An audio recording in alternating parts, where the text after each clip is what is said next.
Tore, et saite tulla siia kohtumisele. Minul on mõte, et äkki paneme Facebooki üles, et otsime SOS Lastekülale emasi ja isasi. Aga kus me siis saame leida, kas me otsime iga linna poolt? Miks me ei otsiks hoopis, koputaks ustele, ei küsiks? Päris hea mõte. Ma arvan, et otsiks YouTube'is ka. Paneme uudistesse üles, palume. Ajalehesse. kõik mõtted üles. Facebooki kirjad, et tulge aidake meil otsida. Telekasse võiks ka mõned reklaamid Siis näiteks kirjutame sinna, et mis päev, et kõik koguneme kuskil kokku ja hakkame otsima. Raadiosse võiks ka panna reklaami. Just nimelt.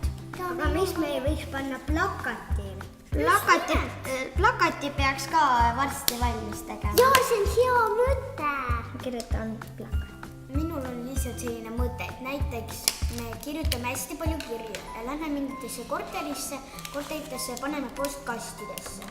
Et kogunege kokku mõni päev seal ja siis kõik koos hakkame otsima panema. Natali, tule kirjuta üles siis kõik meie ideed.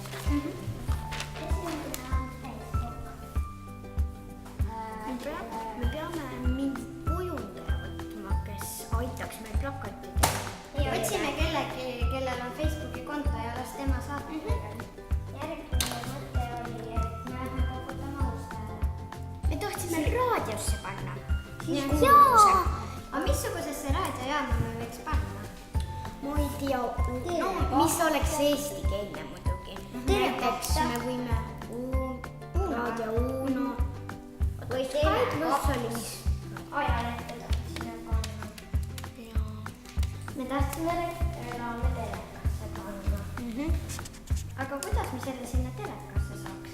Võiks kodulehele panna. Või teleka? SOS kodulehele. Vaatame. Aga mis kanalitele me telekasse paneme? Paneme TV. ETV. ETV2. Veel kuhugi. Ma ka küsin. Plakateid panna. Selle jaoks on ka disainerid.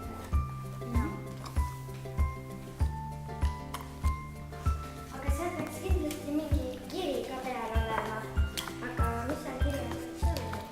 Et otsime SOS Lastekülale emasi. Hea plaan, aga kus me sellest raha saame? Aga SOS Lastekülal on ju palju toetajaid. Küsime nendel. Jaa, see on hea plaan. Lööme käed kokku. Las